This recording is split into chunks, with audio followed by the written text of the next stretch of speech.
everyone, it's Michelle here, back from Financial Hair and Faith, where it's my goal to share with you how to maintain the length and health of fine natural hair alongside of my Christian faith journey as a special needs mom. In my last video, I shared a new product that I'm using, an organic coconut oil hair mask that is fused with beneficial nutrients and ingredients such as amla and biotin. Well, in today's video, I have the oil still in my hair, and I figured it'd be a good opportunity to come on and share with you something that was requested of me, and that is my process for strengthening fine natural hair. Excuse the noise in the background. I live in an extremely noisy neighborhood.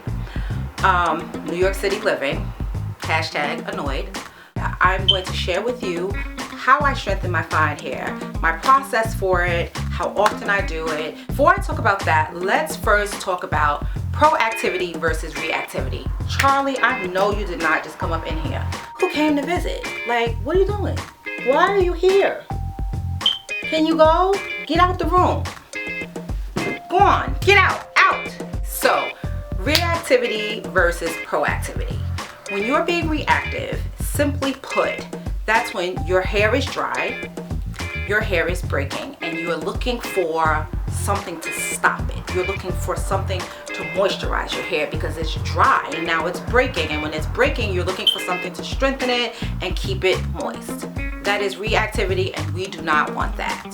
Proactivity is, my hair feels moisturized, but I'm going to moisturize it anyway because I didn't add any moisture to my hair today and I don't want it to get dry. I'm going to regularly treat my hair with protein because I don't want it to get weak and break off. You see the difference? Some people may say that like you can over protein treat your hair and you can over moisturize your hair. I'm coming from a specific standpoint of someone with fine hair, and fine hair needs regular doses of protein because individually, all alone, these strands are very, very prone to breakage. So being able to treat your hair with protein on a regular basis is what is going to keep it strong. The moisture part, even if you use moisture in your hair every single day, you should not get moisture overload. Any hair texture, type, curl pattern, length will benefit from some moisture every single day. People who get moisture overload usually do so because they're maybe washing their hair too often and then they're deep conditioning it too often. As a rule of thumb, deep conditioning your hair once a week is sufficient. For those of us with fine hair, protein treating our hair anywhere from every 2 weeks to once a month is sufficient. You need to figure out the balance of how much protein and the type of protein you need to use in your hair. The way I do things to maintain my length, I deep condition my hair once a week. I protein treat my hair every other week. And I use different types of protein. Some proteins are stronger than the other, but for the most part, a maintenance protein is a light protein that can be used really every week, but that's the one I use every other week.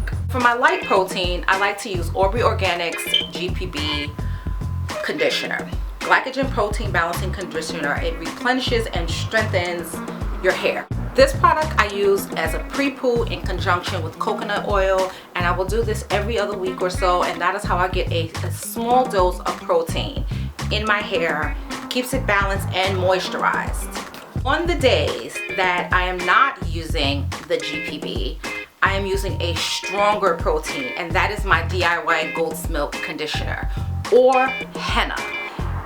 Because I don't use henna nearly as frequently as I would use other strengthening treatments, what I do is I use my DIY goat's milk conditioner every other week. So the week that I am not using Aubrey Organics GPB, I am using the goat's milk conditioner.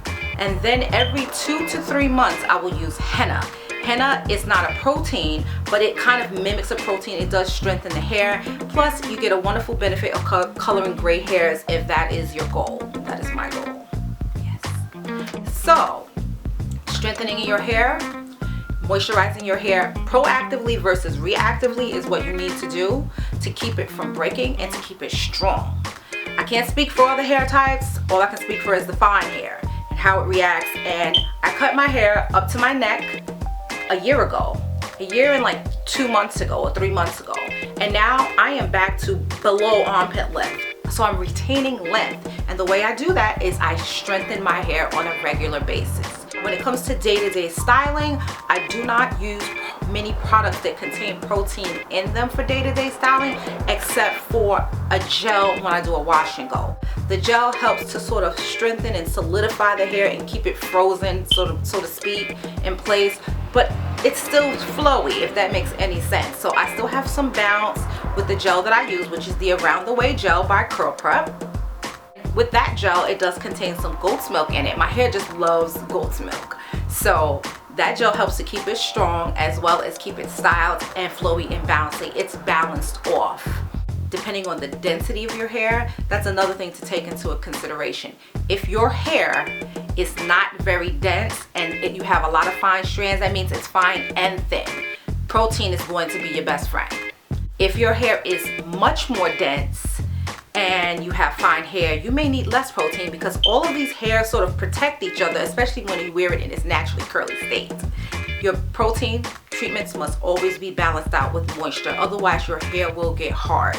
That's just how it is. The protein is bonding to the hair shaft and you want it to do that, but you also want to soften it, and with that you need to do a deep conditioner that does not contain protein. Now, another thing I wanted to address in this video, and that is strengthening your hair from root to tip. We all know that we apply our products to our entire head, but there are certain parts of your hair that is more prone to breakage than others. That is at your ends, and also you risk losing your hair from the very follicle at the root if you don't strengthen it. So you need strong roots to improve your growth, and you also need strong ends for your length retention. What I started using, which I'm kind of hoping that I'm not overly impressed with it, and that is Afrovita's Shikakai Hair Growth Elixir. This product here is a hair growth combination of oils. It says nourishing hair oil for stressed out hair, powerful herbs to restore balance, maintain vitality, and improve the overall health of your hair. The reason I say that I hope I'm not overly impressed with this oil is because it took them a month to ship it. I actually went to my bank to dispute the charge because I was contacting this company and not getting any response whatsoever. That's horrible customer service.